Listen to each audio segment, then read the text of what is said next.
लोगों का तो मानना यह है कि एक अवस्था के बाद, मतलब 50-60 की आयु के बाद ही लोग कथा अध्यात्म की तरफ ज़्यादा देखते हैं, कि जो जी। अपने सामाजिक कार्य, अपने दायित्वों की पूर्ति कर लेते हैं, जब उसके बाद ही वो आगे बढ़ के जो है, जब उस समय पे पहुंचते हैं अपनी दायित्वों की पूर्ति करके, तभी वो कथा अध्यात्म की तरफ ज़्यादा जाते हैं। युवा वर्ग को जाते हुए कम देखा गया। उसके बहुत सारे कारण हो सकते हैं, और युवाओं का मानना भी ऐसा है। और कुछ तो बुजुर्ग भी यही कहते हैं कि अभी तो आप युवा हो, क्या क्यों सुन रहे हो आप कथा, अभी आप कुछ और करो जीवन में।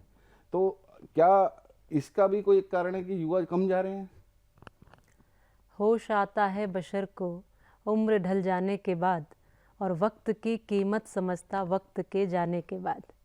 जब बदलने का समय था तब तो तू बदला नहीं, अब जो बदला क्या हुआ सब कुछ बदल जाने के बाद।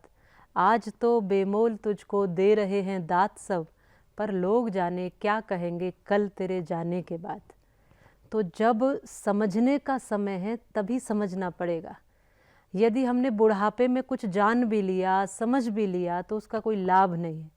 इसीलिए हम हमेशा कहते हैं, और हमारी कथाओं में युवा भी बहुत आते हैं, और हमने कथाओं को उस तरह का बनाया भी है कि हमने उसमें राष्ट्र और समाज और व्यक्ति और युवा के लायक विषय दिए हैं।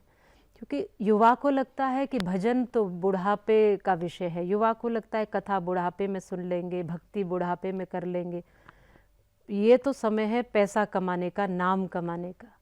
पर वास्तविकता ये है कि हमें आध्यात्म, धर्म और व्यवहार जगत को साथ लेकर चलना पड़ेगा। युवा समझेगा अगर उसे समझाएंगे।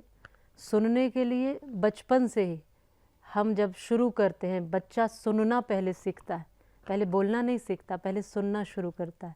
तो सुनाने की प्रक्रिया हमारे यहाँ शुरू से है। इसलिए मंदिरों में हमारे यहाँ स्पीकर लगा के सुबह सुबह आरतियाँ, हम तो गांव से हैं और ब्रज से हैं, तो हमने ये सुना है कि सुबह 4 बजे ही आरतियाँ शुरू होती हैं, भगवान के भजन शुरू होते हैं। हम जब सुबह उठते हैं तो भजन सुनते हुए, श्लोक सुनते हुए, मंत्र सुनते हुए, तो वो सुनना तब से शुरू होता है। तो जब सुनने का सही समय है तब सुने। बुढ़ापे में व्यक्ति सुनता नहीं है, वो तो कान भी कह रहे हैं कि भाई अब तुम ऊंचा सुनने लगे हो। बुढ़ापे में तो सुनाता ज़्यादा है, सुनता कम है। तो समय रहते हुए हमें करना चाहिए जो कार्य करना है, मेरा ऐसा मानना है।